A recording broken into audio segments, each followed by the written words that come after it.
All right. That lock is something of a pain.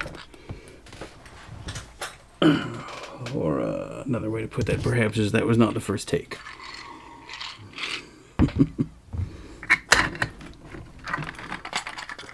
Alrighty. Okay, hooray, it's moving freely. And there's a little victory lap there, and we'll put it back.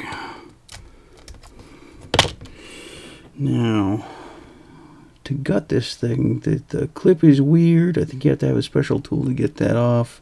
But we can slide this thing out, is my understanding.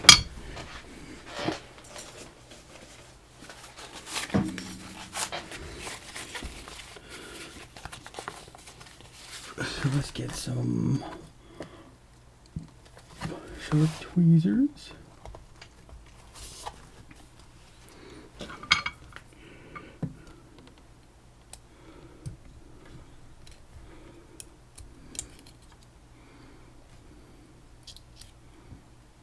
Okay, that was movement. All right.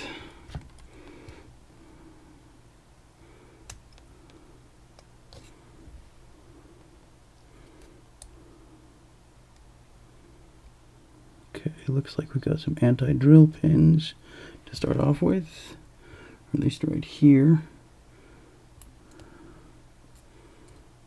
Okay. Now this has a bunch of elements, so let's start way over here.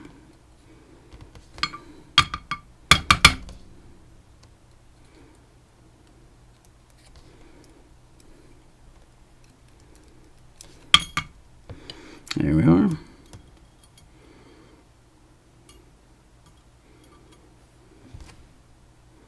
See these rounded pins like you'd find in a dom with the teardrop shape and everything to get the alignment right.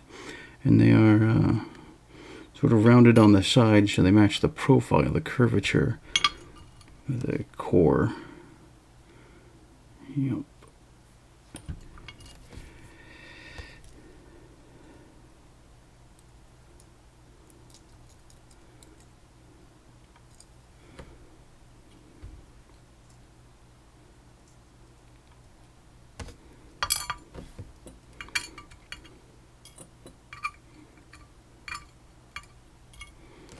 We should specify it's like a DOM IX. I don't remember if I tossed the IX term in there.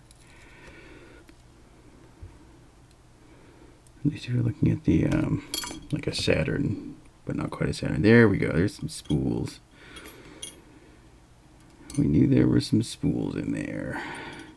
And with these spools, you know which side is up because of that curvature. So this flat side is the one that interacts. The flat side is up and the curve is on the shear line.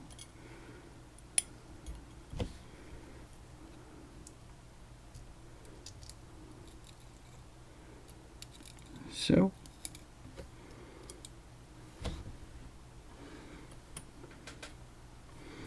we know it's that way.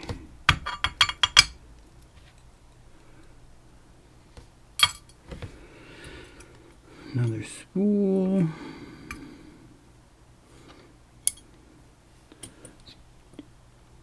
These some of these pins are very sort of off center. Oops.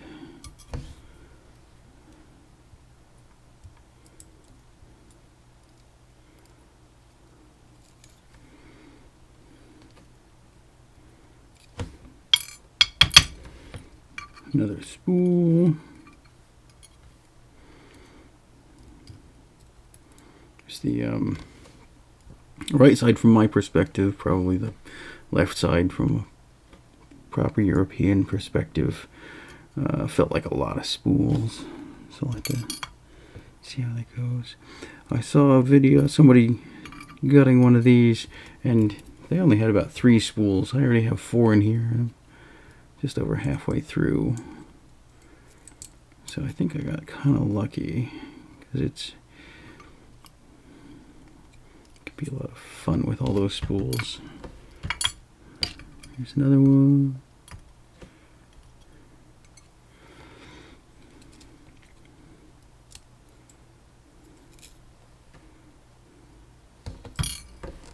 Here's another one. Wow. So pins. That's surprising. Coming back here, I thought this second pin was a spool. Just the way it feels. I wonder if that's one of the reasons I had so much trouble picking it, because I kept thinking it was a spool and I overset it all the time. Boy, wouldn't that be something? You goofball.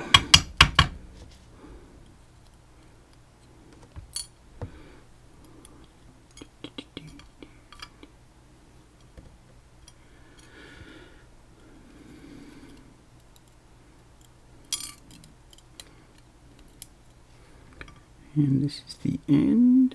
1, 2, 3, 4, 5, 6, 7, 8, 9, 10.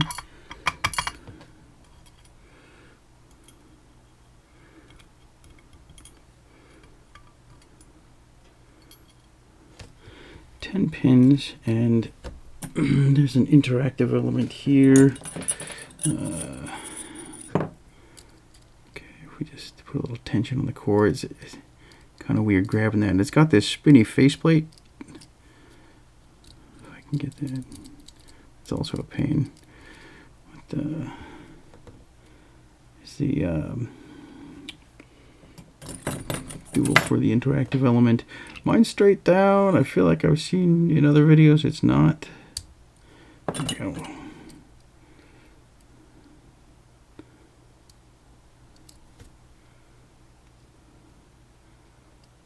I think a lot of people have them off to the side.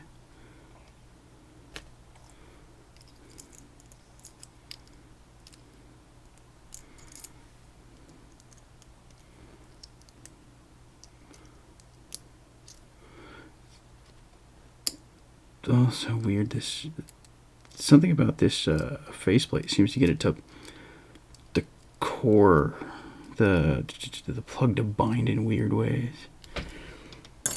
This is better demonstrated with this guy. Okay, once again, shutting that guy off.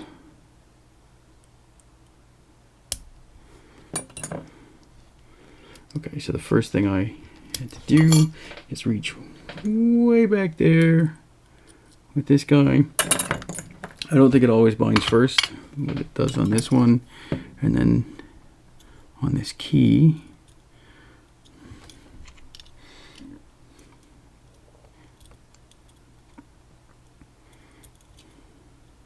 There it is. The warding makes this poke out, and then then it pokes that center doodad. I don't have the special tool, so I'm not going to fight this too bad. We do want this to go back together. So what we have here is 10 pins. Looks like 8 of them are spools and all standard key pins for this type of dimple lock, we'll say. So there it is.